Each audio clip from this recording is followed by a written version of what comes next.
जय हिंद दोस्तों, मैं हूं आपका दोस्त के बी। और आज की इस वीडियो में हम ज्योग्राफी के एक बहुत ही महत्वपूर्ण टॉपिक के अंतर्गत भारत और विश्व की प्रमुख जनजातियों के बारे में डिस्कस करेंगे। तो अगर हम इस टॉपिक की बात करते हैं तो चाहे आप किसी भी प्रकार के एग्जाम की तैयारी कर रहे हो, रेलवे का एग्जाम हो, एसएससी का एग्जाम हो या फिर कोई अन्य एग्जाम हो, उन सभी के लिए यह वीडियो काफ़ी ज़्यादा महत्वपूर्ण होने वाला है। तो पूरा वीडियो बहुत ही ध्यान से देखिएगा और वीडियो अगर आपको पसंद आता है तो इसे लाइक करने के साथ अपने सभी दोस्तों के साथ में शेयर जरूर करिएगा। वीडियो की हम लोग शुरुआत करें उससे पहले भारत के सबसे बड़े ऑनलाइन प्लेटफॉर्म अनअकैडमी के द्वारा जो भी हमारे बैंक के एग्जाम होते हैं उनके लिए कंडक्ट करवाए जा रहे फ्री टेस्ट के बारे में बताना चाहूँगा। तो ये जो टेस्ट है वह 1 फरवरी से शुरू हो चुका है और इसमें अगर आप इनरोल करना चाहते हैं तो डिस्क्रिप्शन में आपको लिंक मिलेगी। उस लिंक के ऊपर अगर आप क्लिक करेंगे तो आपके सामने अनअकैडमी ऐप के ऊपर कुछ इस प्रकार का एक पेज खुलेगा। तो इस पेज में आपको क्लिक करना है अपकमिंग के ऊपर। अपकमिंग के ऊपर आप जैसे ही क्लिक करेंगे तो इस प्रकार का पेज आपके सामने आ जाएगा। उसके बाद में आपको यहाँ पर क्लिक करना है और यहाँ पर जैसे आप क्लिक करेंगे आपसे एक कूपन कोड पूछा जाएगा। तो वहाँ पर आपको एंटर कर देना है KV10 और इस प्रकार से जब आप एंटर कर देंगे तो ये इंटरफेस आपके सामने आ जाएगा, यानी कि आप इसमें इनरोल कर चुके हैं। और जब भी यहाँ पर टेस्ट शुरू होने वाला होगा तो उसके पहले आपके मोबाइल पर एक नोटिफिकेशन आ जाएगा और उस नोटिफिकेशन के द्वारा आप उस पार्टिकुलर टेस्ट को यहाँ पर दे सकते हैं। तो टेस्ट की अगर हम लोग बात करें तो बहुत सारे टेस्ट यहाँ पर कंडक्ट करवाए जा रहे हैं। इनमें से किसी में भी आप पार्टिसिपेट कर सकते हैं और अपनी तैयारी को यहाँ पर जान सकते हैं। अब मैं आपको अनअकैडमी का जो प्लस सब्सक्रिप्शन होता है उसके बारे में बताना चाहूँगा। तो अगर हम अनअकैडमी के प्लस सब्सक्रिप्शन की बात करें तो यहाँ पर आप जैसे ही सब्सक्रिप्शन परचेज करेंगे, किसी भी बैच को ज्वाइन करेंगे तो वहाँ पे उस पूरे बैच का शेड्यूल क्या होगा, यानी कि कौन सी क्लास कब होगी, किस एजुकेटर के द्वारा होगी, वह सारी चीज़ें आपको बता दी जाएंगी। इसके अलावा एक एक सब्जेक्ट के लिए यहाँ पर आपको कई सारे टीचर मिलेंगे। तो जिस भी टीचर से आप पढ़ना चाहें उस टीचर से आप पढ़ सकते हैं। कई सारी भाषाओं में आप पढ़ सकते हैं, यानी कि लैंग्वेज आपके लिए यहाँ पर कोई भी बैरियर क्रिएट नहीं करेगा। लाइव टेस्ट आपको देखने को मिलेंगे क्लास के दौरान ही। इसके अलावा समय समय पर आपको क्विज भी यहाँ पर मिलेंगे। डायरेक्टली आप एजुकेटर के साथ में इंटरेक्ट कर सकते हैं, अपने सभी डाउट को यहाँ पर पूछ सकते हैं और इसके साथ साथ आपको समय समय पर रिवीजन के लिए PDF के साथ कई सारे अन्य लर्निंग मटेरियल भी प्रोवाइड कराए जाएंगे जिससे आप अपनी यहाँ पर तैयारी कर सकते हैं। तो इसमें भी अगर आप इनरोल करना चाहते हैं, यानी कि कोई भी सब्सक्रिप्शन परचेज करना चाहते हैं, तो उसकी भी लिंक आपको नीचे मिल जाएगी। और अगर आप सब्सक्रिप्शन परचेज करने की सोच रहे हैं तो मैं आपको यही कहूँगा कि फरवरी में ही आप खरीद लीजिए, क्योंकि अभी अगर आप यूज़ करेंगे कोड KV10 तो आपको 10% का यहाँ पर डिस्काउंट मिलेगा। मार्च से आपको यहाँ पर जो डिस्काउंट है वह सिर्फ मिलेगा 5% का। तो इसीलिए कोई भी कोर्स आप परचेज करना चाहते हैं तो वह आप अभी परचेज कर सकते हैं। तो चलिए अब आते हैं अपने टॉपिक के ऊपर। वीडियो की हम लोग शुरुआत करें उससे पहले मैं आपको यहाँ पर 3 महत्वपूर्ण चीज़ों के बारे में बताना चाहूँगा। तो इसके बारे में आप लोग अक्सर सुनते होंगे। एक हमारा है रेस, जिसे हम लोग प्रजाति कहते हैं। उसके बाद में हमारा होता है एथनिक ग्रुप, जिसे हम लोग जातीय समूह कहते हैं। और तीसरा हमारा होता है ट्राइब्स, इसे हम लोग कहते हैं जनजाति। तो आइए इन तीनों में क्या अंतर होता है उसके बारे में हम लोग समझते हैं। तो पहले हम बात करेंगे प्रजाति यानी कि रेस के बारे में। तो अगर हम लोग यहाँ पर बात करते हैं रेस की, तो रेस में जो भी हमारे व्यक्ति शामिल होते हैं उनकी शारीरिक बनावट कई हद तक समान होती है। इनमें जो भी आनुवंशिक गुण होंगे वह भी लगभग समान होते हैं और जो हमारा चिन्ह होता है उसके द्वारा इन्हें परिभाषित किया जाता है। तो चलिए मैं आपको यहाँ पर एक प्रश्न देता हूँ, आपको नीचे बताना है कि इस चिन्ह का पूरा नाम क्या है। हिंट मैं आपको दे देता हूँ, ये हमारे बॉडी के पार्ट होते हैं तो उन्हीं से जुड़ा हुआ है चिन्ह और इसी के द्वारा जो भी हमारे एक प्रजाति के लोग होते हैं वह सारे यहाँ पर डिफाइन किए जाते हैं। फिर हम बात करते हैं एथनिसिटी यानी कि जातीय समूह की। तो जब हमारा एक बहुत बड़ा समूह एक ही प्रकार के कल्चर को फॉलो करता है तो उसे हम लोग कहते हैं एथनिक ग्रुप। उसी प्रकार से अगर हम लोग ट्राइब्स की बात करते हैं तो ट्राइब्स मुख्य रूप से जो हमारा यहाँ पर एथनिक ग्रुप होता है उसी का एक छोटा सा हिस्सा होते हैं। सामान्य शब्दों में अगर हम लोग इन तीनों के बारे में बात करें तो आपको जो यहाँ पर रेस मिलेगी वह दुनिया में कहीं पर भी मिल सकती है, यानी कि एक रेस के लोग आपको पूरे दुनिया में अलग अलग स्थानों पर मिल सकते हैं। उसी प्रकार से अगर हम लोग जातीय समूह की बात करें तो ये हमारे एक पार्टिकुलर प्लेस पर ही मिलते हैं, यानी कि वह एक भौगोलिक एरिया में ही आपको मिलेंगे। उसी प्रकार से अगर हम लोग ट्राइब्स की बात करते हैं तो ये भी आपको एक छोटे से क्षेत्र में ही देखने को मिलेंगे। तो जातीय समूह जो हमारा होता है वह ट्राइब से थोड़ा सा बड़ा होता है, बस इतना आपको यहाँ पर याद रखना है। अब आइए हम लोग यहाँ पर ह्यूमन रेस के बारे में भी थोड़ा सा जान लेते हैं। तो जैसा कि मैंने आपको बताया, अगर हमारे मनुष्यों में कुछ सामाजिक और भौतिक गुणों में विविधता होती है, लेकिन इसके अलावा उनके जो शारीरिक लक्षण होते हैं या फिर जो उनकी बनावट होती है उसमें बहुत जरा सा अंतर देखने को मिलता है, तो इन्हें हम लोग एक प्रजाति के लोगों के श्रेणी में रखते हैं। तो अगर हम लोग दुनिया में प्रजातियों की बात करें तो इनकी संख्या कुल है 4। कौन कौन से हो गए? एक हमारा है कॉकेसाइड, जिसे हम लोग श्वेत प्रजाति कहते हैं, और पूरी दुनिया में इस रेस के लोग आपको सबसे ज़्यादा मिलेंगे। फिर हम बात करते हैं निग्रोइड की, तो ये हमारे जैसे केन्या के लोग हो गए जो थोड़े से ब्लैक होते हैं, तो इन्हें हम लोग निग्रोइड में रखते हैं। उसके बाद में मंगोलाइड होते हैं, जैसे कि मंगोल के लोग हो गए, चीन के लोग हो गए, या हमारे उत्तरी पूर्वी भारत के लोग हो गए, तो इनको हम लोग रखते हैं मंगोलाइड की श्रेणी में। और उसके बाद में आते हैं ऑस्ट्रेलाइड। तो ऑस्ट्रेलाइड की अगर हम बात करें तो ये भी हमारे कॉकेसाइड का ही एक छोटा सा हिस्सा होता है। तो बस आपको याद रखना है कि मुख्य रूप से हमारी ये 4 प्रजातियां होती हैं। अब हम बात करेंगे कि हमारे देश के जो लोग हैं वे किस प्रजाति के हैं। तो आपको याद रखना है हमारे देश में जो लोग हैं वे आपको 3 प्रजातियों के मिलेंगे। कौन कौन सी हैं? तो एक हमारा होता है कॉकेसाइड। तो जो हमारे यहाँ पर उत्तरी भारत के लोग हैं ये होते हैं कॉकेसाइड प्रजाति के, यानी कि श्वेत प्रजाति के हैं।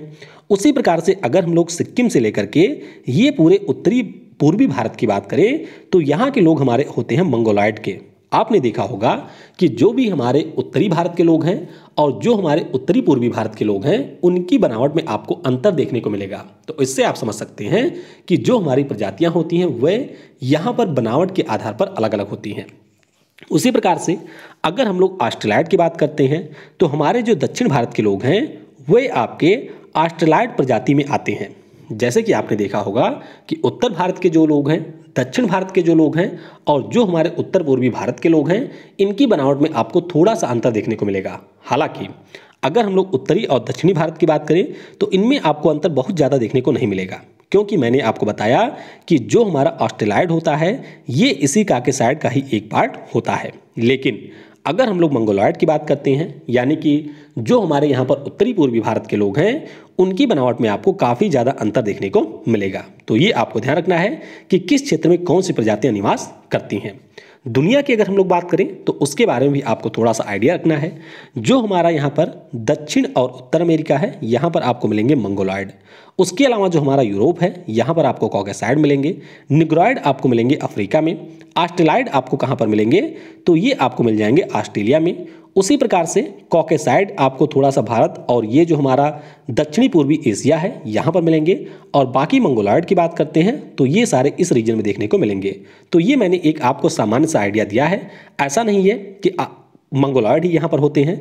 अमेरिका में आपको कॉकेसाइड प्रजाति यानी कि जो श्वेत प्रजाति है उसके भी लोग मिलते हैं, मंगोलाइड के भी लोग मिलते हैं, ऑस्ट्रेलाइड के भी लोग मिल जाते हैं। तो ये मैंने आपको एक जनरली बता दिया कि किस भौगोलिक लोकेशन में किस प्रकार के लोग आपको देखने को मिलते हैं। तो यहाँ पर हमने थोड़ा सा बेसिक जाना है।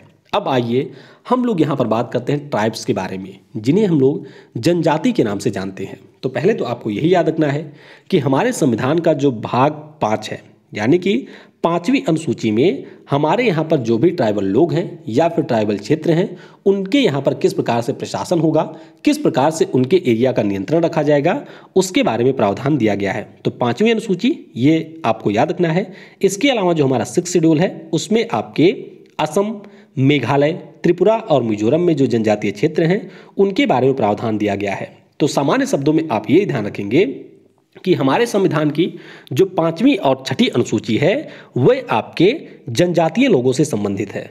किससे है? जनजातीय लोगों से ये संबंधित है। भारत की अगर हम लोग बात करें तो यहाँ पर आपको लगभग 645 जनजातियाँ मिलेंगी। कई जगह पर आपको 700 भी देखने को मिलेगा। तो ये परीक्षा में बिल्कुल नहीं पूछा जाएगा कि कितनी जनजातियाँ रहती हैं। बस आपको ध्यान रखना है कि 600 से 700 के बीच में हमारे यहाँ पर जनजातियाँ पाई जाती हैं, यानी कि इतने प्रकार की जनजातियाँ मिलती हैं। अब बात करते हैं कुछ महत्वपूर्ण डेटा के बारे में। तो पहले आपको यह ध्यान रखना है कि जब हमारे यहाँ पर 2011 की जनगणना हुई थी उस जनगणना के अनुसार हमारे देश में जो भी टोटल पॉपुलेशन है उसकी 8.6%, कितनी 8.6% जो यहाँ पर जनसंख्या थी वह जनजातीय समुदाय से थी, यानी कि शेड्यूल ट्राइब कम्युनिटी से थी। उसी प्रकार से आप थोड़ा सा याद रखेंगे कि जो हमारी एससी कम्युनिटी होती है उसकी हमारी जनसंख्या में भागीदारी 16.6% है। तो 8.6% एसटी कैटेगरी के लोग हैं और एससी कैटेगरी की बात करते हैं तो ये है 16.6% पूरी हमारी भारत की जनसंख्या में। हमारी संसद के द्वारा 18 दिसंबर 2006 को जनजातीय भूमि अधिनियम, जिसे हम लोग the ST and other traditional forest developers recognition of forest right act के नाम से जानते हैं, इसको पास किया गया था। सामान्य शब्दों में आपको ध्यान रखना है कि जो भी हमारे जनजातीय समुदाय की भूमि होती है, यानी कि जहां पर वह लोग निवास करते हैं, उसको किसी तरीके से यहाँ पर प्रोटेक्ट किया जाए और वहाँ पर जो भी हमारे लैंड माफिया होते हैं या जो भी हमारी कंपनियां होती हैं उनके द्वारा उनकी ज़मीन पर कब्जा ना किया जाए। इसीलिए संसद के द्वारा जनजातीय भूमि अधिनियम, जिसे कई बार हम लोग जनजातीय अधिनियम भी कहते हैं, इसको पास किया गया था 2006 में। अच्छा, भारत सरकार के द्वारा जो भी हमारे जनजातीय स्वतंत्रता सेनानी रहे हैं, यानी कि ट्राइबल फ्रीडम फाइटर रहे हैं, उनके लिए म्यूजियम का निर्माण भी किया गया है। तो कहाँ कहाँ पर हुआ है? कुल मिलाकर के 6 राज्यों में हुआ है। केरल हो गया, छत्तीसगढ़ हो गया, गुजरात हो गया, झारखंड हो गया, मध्य प्रदेश हो गया और एक राज्य कोई और है, तो छत्तीसगढ़ मैंने लिख दिया है, थोड़ा सा इसे कंफर्म कर लीजिएगा। तो कुल मिलाकर के 6 राज्यों में इनका निर्माण किया गया है। झारखंड, छत्तीसगढ़, मध्य प्रदेश, गुजरात, केरल, एक राज्य शायद उड़ीसा है। तो उड़ीसा, तो इन राज्यों में यहाँ पर जो भी हमारे जनजातीय समुदाय के लोग हैं उनके लिए म्यूजियम का निर्माण किया गया है। आगे आपको याद रखना है कि हमारे यहाँ पर जो सभी राज्य हैं उनमें सबसे ज़्यादा जनजातीय लोग आपको मध्य प्रदेश राज्य में मिलेंगे। तो मध्य प्रदेश राज्य में इनकी जनसंख्या है 1.53 करोड़। कितनी है? 1.53 करोड़ इनकी टोटल पॉपुलेशन है। और अगर हम लोग मध्य प्रदेश के टोटल पॉपुलेशन की बात करते हैं तो उस हिसाब से इनका है 21%। कितना है? 21%। उसी प्रकार से अगर आपसे ये पूछा जाए कि प्रतिशत में सबसे ज़्यादा जनजातियां कहाँ पर मिलेंगी, तो वे आपको लक्षद्वीप में मिलेंगी। यहाँ पर इनकी संख्या लगभग 85% है। तो दोनों डेटा आपको याद रखना है। सबसे ज़्यादा जनजातियां आपको मध्य प्रदेश में मिलेंगी और सबसे ज़्यादा प्रतिशत के हिसाब से लक्षद्वीप में आपको मिलेंगी। उसके अलावा आप ध्यान रखेंगे कि पंजाब, हरियाणा, दिल्ली, चंडीगढ़ और पौंडीचेरी हमारे यहाँ के ऐसे राज्य और यूटीज़ हैं जहाँ पर आपको बहुत ही कम मात्रा में जनजातीय समुदाय मिलेंगे। यानी कि आप कह सकते हैं कि इन राज्यों में हमारी जनजातियाँ नहीं पाई जाती हैं। भारत की अगर हम लोग बात करें तो हमारे यहाँ पर सबसे ज़्यादा कौन सी जनजाति है, तो ये है भील जनजाति। कौन सी? भील समुदाय के लोग सबसे ज़्यादा मिलेंगे। और अगर हम लोग अपने देश में टोटल 104 मिलियन ट्राइबल पॉपुलेशन की बात करें, यानी कि लगभग 10.4 करोड़ जनजातीय पॉपुलेशन की बात करते हैं, तो इनमें से हमारे भील कम्युनिटी के लोग हैं सबसे ज़्यादा, यानी कि इनकी संख्या है 37.6%।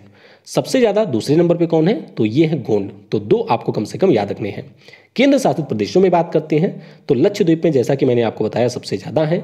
उसी प्रकार से सबसे कम की बात करें तो अंडमान में आपको सबसे कम जनजातीय लोग यहाँ पर देखने को मिलेंगे। फिर कुछ बात करते हैं भारत की जनजातियों के बारे में। तो आपको पहले याद रखना है कि जो हमारे प्रोटो ऑस्ट्रेलाइड कम्युनिटी के लोग हैं, यानी कि ऐसी जनजातियां जो कि ऑस्ट्रेलाइड रेस में शामिल होती हैं, उनमें आपके है संथाल, भील, उराव, मुंडा, कोल, मलायन और कुरुम्बा। तो ये हमारे इसमें शामिल होती हैं। एक जनजाति है जो कि दिवाली को शोक के रूप में मनाती है, तो ये हमारी है थारू जनजाति। इसके अलावा टोडा नाम की एक जनजाति है, इसको आर्यों का वंशज कहा जाता है। किसका? आर्यों का वंशज माना जाता है टोडा जनजाति को। एक महत्वपूर्ण अंतर आपको ध्यान रखना है। अगर आपसे पूछा जाए कि भोटिया जनजाति कहाँ पर होती है, तो ये हमारे उत्तर प्रदेश और उत्तराखंड में पाई जाती है। उसी प्रकार से अगर आपसे पूछा जाए कि भोटिया जनजाति कहाँ पर पाई जाती है, तो ये आपको सिक्किम और पश्चिम बंगाल में मिलेगी। तो इनसे कई बार प्रश्न पूछ लिया जाता है और बच्चे यहाँ पर गलती कर देते हैं। तो भोटिया की बात करें तो उत्तर प्रदेश और उत्तराखंड में मिलेंगे। उसी प्रकार से भोटिया की बात करें तो सिक्किम और पश्चिम बंगाल में ये देखने को मिलेंगे। परीक्षा में अगर आपसे ये पूछ लिया जाए कि भारत की सबसे पुरानी जनजाति कौन सी है, तो ये हमारी है जरावा। क्या नाम है? जरावा। और ये आपको अंडमान और निकोबार में देखने को मिलेगी। तो ये हमने जनजातियों के बारे में जान लिया है। अब आइए मैप के माध्यम से जो भी हमारी प्रमुख जनजातियां हैं वह किस राज्यों में रहती हैं उनके बारे में भी जान लेते हैं। तो पहले बात करेंगे राजस्थान की। तो राजस्थान से आपको मुख्य रूप से 3 जनजातियों के बारे में आप ध्यान रखना है। एक हमारी है भील, दूसरी है मीणा और तीसरी है कालबेलिया। कालबेटिया नहीं है, कालबेलिया है। तो ये तीनों आपको राजस्थान में मिलेंगी।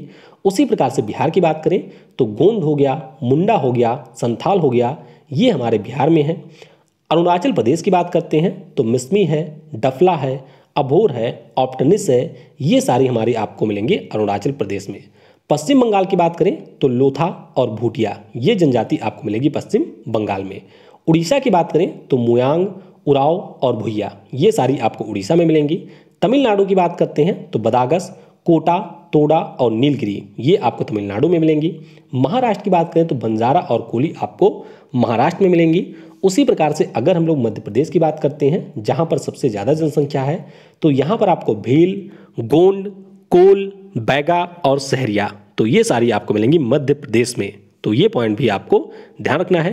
अब आपके मन में सवाल ये भी आ सकता है कि इतनी सारी जनजातियों को याद कैसे रखेंगे। तो देखिए, मेरे पास कभी भी कोई ट्रिक नहीं होती है। मेरे पास किसी भी चीज़ को याद करने का सिर्फ एक ही तरीका है और वह यह तरीका है कि आप चीज़ों को बार बार रिवाइज करें। आपका सिलेक्शन टोटली इसी बात पे डिपेंड करता है कि किसी भी चीज़ को आप रिवाइज कितनी बार करते हैं। तो बस जब तक आपको ये एक अच्छे तरीके से याद ना हो जाए, यानी कि इन सभी के बारे में बेहतर आइडिया ना हो जाए, तो प्रॉपर नोट्स बनाइए और उन नोट्स के माध्यम से इन्हें रिवाइज करिए, या फिर आप इसका स्क्रीनशॉट भी ले सकते हैं। फिर बात करते हैं कुछ अन्य राज्यों की जनजातियों की। तो गद्दी, बकरवाल और बिचौर, ये आपको मिलेंगी हिमाचल प्रदेश में। उसी प्रकार से अगर हम मेघालय की बात करें तो गारो, खासी, जयंतिया, इन पहाड़ियों का नाम भी आपने सुना होगा, तो ये सारी हमारी मेघालय में मिलेंगी। चकमा और रियांग की बात करते हैं तो ये त्रिपुरा में आपको मिलेंगी।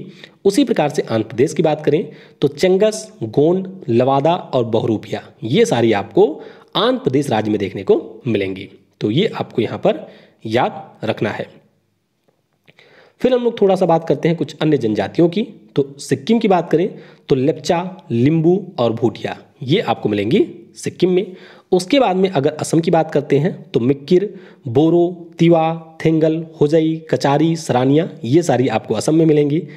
झारखंड की बात करते हैं तो मुरिया, मुंडा, जैसे अर्जुन मुंडा जो हमारे इस समय जनजातीय मामलों के मंत्री हैं, वह भी आपके कहाँ के हैं, तो ये भी आपके झारखंड के हैं। तो झारखंड में ये सारी मिलेंगी। उसके बाद में केरल की बात करते हैं तो चेंचू, नायर, कारद और मोपिला, ये सारी आपको मिलेंगी केरल में। उसी प्रकार से गुजरात की बात करते हैं तो भील हमारी हो गई, डाफर हमारी हो गई, कोली है, बंजारा है, ये सारी जनजातियाँ आपको कहाँ पर मिलेंगी, गुजरात में। फिर चलते हैं हमारे कुछ उत्तरी पूर्वी राज्यों में। तो अरुणाचल प्रदेश के बारे में मैंने आपको बताया ही था। अबोर, आदिस, नोक्टेस, बुंगुस, सिंगपोस, टांगिस, खामकिस, मिसमी, योबिन, तो नाम भी इनके थोड़े गजब गजब के हैं। तो अबोर हो गया, आदिस हो गया, नोक्टेस हो गया, बुंगुस, सिंगपोस, टांगिस, खामतिस, मिसमी और योबिन। उसके बाद में अगर हम नागालैंड की बात करते हैं तो सुमी हो गया, चांग हो गया, कोन्याक हो गया, अंगामी, कुकी, लोथा, चेलियांग, पोचुरी, तो ये सारे हमारे कहाँ पर हैं, नागालैंड में है। उसके बाद में आता है मणिपुर। तो मणिपुर की बात करें तो चीरू, मारिंग, काबुई, मोसंग, पुरुम, थांगल, सोहते, कोम, चीरू, तो जैसे लग रहा है कोई मंत्र पढ़ रहे हैं हम लोग। तो ये हमारे हो गए मणिपुर के। फिर आता है मिजोरम। तो मिजोरम में बस आपको 4 याद रखनी है। एक हमारी है लुसेई, दूसरी हमारी है राल्ट, तीसरी हमारी है पावी और चौथी हमारी है राल्टे। तो इन जनजातियों के बारे में आपको याद रखना है कि किस पार्टिकुलर राज्य में ये निवास करती हैं। फिर चलते हैं भारत की जनजातियों को हम लोग देखते हैं हमारे केंद्र शासित प्रदेश में। तो यहाँ पर सबसे महत्वपूर्ण आपको 2 नाम याद रखने हैं। एक तो हमारी है सेंटिनल। कौन सी?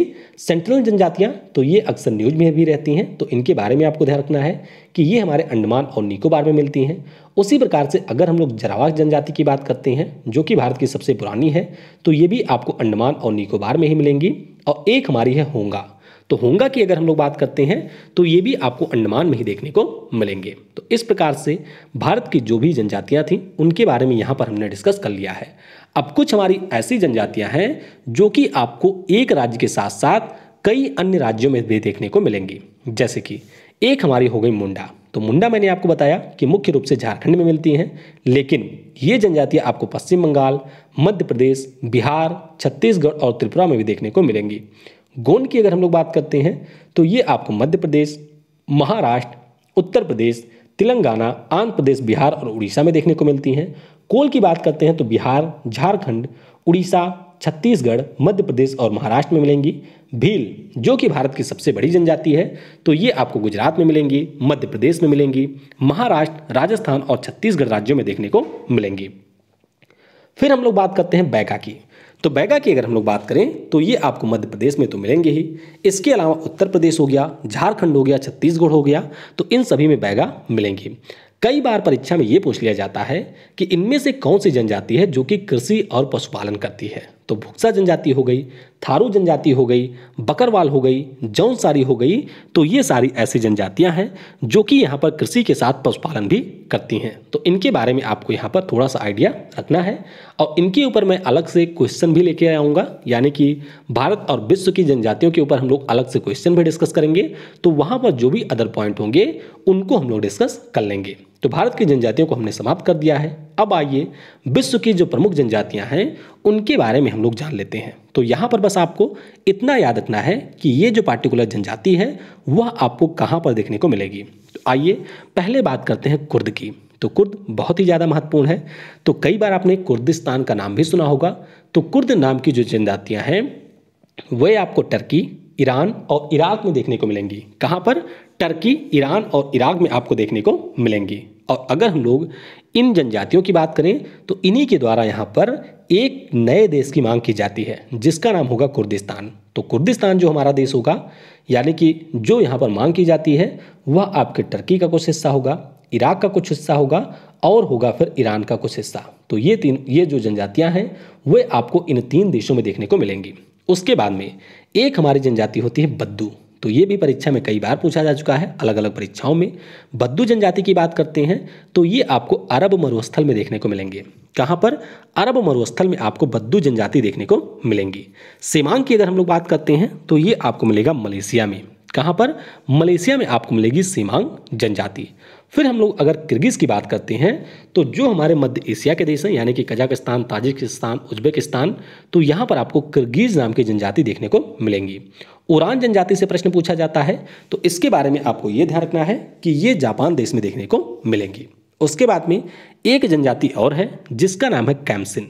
तो कैम्सिन की अगर हम लोग बात करते हैं तो ये आपको मिलेगी साइबेरिया में। कहाँ पर है? साइबेरिया में आपको कैम्सिन जनजाति देखने को मिलेगी। तो कुर्द, टर्की, ईरान, इराक।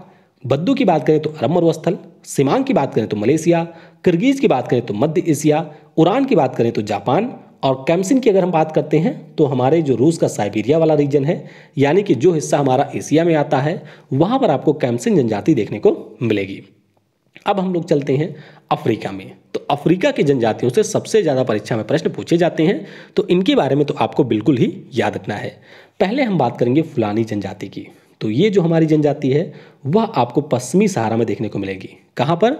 पश्चिमी सहारा पे, जैसे कि मॉरिटेनिया हो गया, इसके अलावा मोरक्को हो गया, तो इन सभी देशों में आपको फुलानी जनजाति देखने को मिलेगी। उसके बाद में तुआरेग की बात करें, बंतू जनजाति की बात करें या फिर बुन जनजाति की बात करें, तो ये जो हमारा सहारा का मरुस्थल है यहाँ पर आपको ये तीनों जनजातियाँ देखने को मिलेंगी। तो इनके बारे में आपको याद रखना है। फिर बात करते हैं नुबा जनजाति की। तो नुबा जनजाति की बात करें तो ये आपको सूडान में मिलेगी। कहाँ पर? सूडान देश में आपको नुबा जनजाति देखने को मिलेगी। फिर बात करते हैं मसाई की। तो मसाई जनजाति की बात करें तो केन्या, युगांडा और तंजानिया, इन तीनों देशों में आपको मसाई जनजाति देखने को मिलेगी। उसके बाद में बुशमैन जनजाति की बात करते हैं तो जो हमारे कालाहारी का मरुस्थल है वहाँ पर आपको बुशमैन जनजाति देखने को मिलेगी। कहाँ पर? कालाहारी का जो मरुस्थल है वहाँ पर आपको बुशमैन जनजाति देखने को मिलेगी। फिर बात करते हैं जुलू की। तो जुलू आपके एनटीपीसी में भी पूछा जा चुका है। तो जुलू के बारे में आपको ध्यान रखना है कि ये दक्षिण अफ्रीका में मिलती है। कहाँ पर? दक्षिण अफ्रीका में आपको जुलू मिलती है। और एक हमारी है पिग्मीज जनजाति। तो पिग्मीज जनजातियों की बात करें तो ये पेड़ों के ऊपर घर बनाते हैं और परीक्षा में ये पूछा जा चुका प्रश्न है कि कौन सी जनजाति ऐसी है जो कि पेड़ों के ऊपर घर बनाती है। तो जो पिग्मी जनजाति है कांगो बेसिन में निवास करती है, वह पेड़ों के ऊपर घर बनाती है। इसके अलावा ये लोग शिकारी और संग्राहक भी होते हैं। तो ज़्यादातर हमारी जनजातियाँ खाना इकट्ठा करने वाली होती हैं, इसके अलावा शिकारी भी होती हैं। तो आपको यहाँ पर ध्यान रखना है कि पेड़ों के ऊपर जो जनजाति घर बनाती है उसका नाम यहाँ पर है पिग्मीज। तो आइए एक बार इसको हम लोग थोड़ा सा रिवाइज कर लेते हैं शुरुआत से। फुलानी की बात करें तो पश्चिम अफ्रीका में आपको मिलेगी। तुआरेग, बंतू और बुन की बात करें तो सहारा में मिलेगी। नुबा की बात करें तो ये सूडान में मिलेगी। मसाई की बात करें तो केन्या, युगांडा और तंजानिया में मिलेगी। बुशमैन की अगर हम बात करते हैं तो कालाहारी में मिलेगी। जुलू की बात करते हैं तो दक्षिण अफ्रीका में मिलेगी। पिग्मीज की अगर हम बात करें तो कांगो बेसिन में ये आपको मिलेगी और ये पेड़ों के ऊपर अपना घर भी बनाते हैं। फिर चलते हैं ऑस्ट्रेलिया में। तो ऑस्ट्रेलिया में आपको एक जनजाति याद रखनी है जिसका नाम है ब्लैक फैलो। क्या नाम है? ब्लैक फैलो नाम की जो जनजाति है वह आपको मिलेगी ऑस्ट्रेलिया में। उसी प्रकार से माओरी नाम की एक जनजाति है और ये आपको मिलेगी न्यूजीलैंड में। कहाँ पर? न्यूजीलैंड में आपको माओरी नाम की जनजाति देखने को मिलेगी। फिर चलते हैं यूरोप में। तो यूरोप में मुख्य रूप से आपको 3 जनजातियों के बारे में ध्यान रखना है। एक हमारी होती है नॉर्डिक। तो जो भी हमारे यहाँ पर देश हैं जैसे कि नॉर्वे हो गया, स्वीडन हो गया, डेनमार्क हो गया, यहाँ पर आपको नॉर्डिक ट्राइब्स देखने को मिलेगी। हैस्का की बात करते हैं तो ये आपको मिलती है यूके में। कहाँ पर? यूके में आपको हैस्का जनजाति देखने को मिलती है। उसी प्रकार से एक लैप्स होती है। तो जो हमारा टुंड्रा रीजन होता है वहाँ पर आपको लैप्स जनजाति देखने को मिलती है। तो ध्यान रखेंगे, नॉर्डिक की बात करें तो नॉर्वे, स्वीडन, डेनमार्क। लैप्स की बात करें तो टुंड्रा में। और हैस्का की अगर हम लोग बात करते हैं तो ये आपको यूके में देखने को मिलेगी। फिर चलते हैं उत्तर अमेरिका महाद्वीप में। तो यहाँ से आपको कुछ जनजातियों के बारे में मुख्य रूप से ध्यान रखना है। पहले बात करेंगे एस्किमो की। तो एस्किमो की बात करें तो इनके बारे में तो आपको यही ध्यान रखना है कि ये जनजातियां हमारी मुख्य रूप से ध्रुवों के पास का जो रीजन है वहाँ पर निवास करती हैं, यानी कि ग्रीनलैंड का जो रीजन हो गया, कनाडा का जो उत्तरी हिस्सा हो गया, या अमेरिका का जो अलास्का वाला हिस्सा है, यहाँ पर आपको एस्किमो ट्राइब्स देखने को मिलेंगे। एस्किमो की अगर हम लोग बात करते हैं तो ये हमारी एक ऐसी ट्राइब है जो कि बर्फ का घर भी बनाती है और इसे हम लोग इग्लू के नाम से भी जानते हैं। किस नाम से? इग्लू के नाम से भी इसे हम जानते हैं। और एस्किमो जनजाति को हम लोग इन्यूट नाम से भी जानते हैं। तो इन्यूट से भी परीक्षा में प्रश्न पूछा जा चुका है, तो ध्यान रखिएगा, चाहे आपसे इन्यूट के बारे में पूछा जाए या फिर इग्लू के बारे में पूछा जाए, एस्किमो के बारे में पूछा जाए, दोनों का मतलब एक ही है। बर्फ का जो ये घर बनाते हैं उसे हम लोग कहते हैं इग्लू। फिर बात करते हैं रेड इंडियन की। तो रेड इंडियन की बात करें तो ये आपको कनाडा और यूएसए में देखने को मिलेंगे। कहाँ पर? कनाडा और यूएसए में देखने को मिलेंगे। उसके बाद में एक हमारी जनजाति है जिसका नाम है माया। तो माया जनजाति की बात करें तो ये आपको मैक्सिको और मध्य अमेरिका में देखने को मिलेंगे। कहाँ पर? मैक्सिको और मध्य अमेरिका में देखने को मिलेंगे। फिर बात करते हैं यांकी और होपी जनजाति की। तो यांकी और होपी जनजाति की बात करें तो ये आपको अमेरिका में देखने को मिलेंगे। कहाँ पर? अमेरिका में आपको यांकी और होपी जनजाति देखने को मिलेंगे।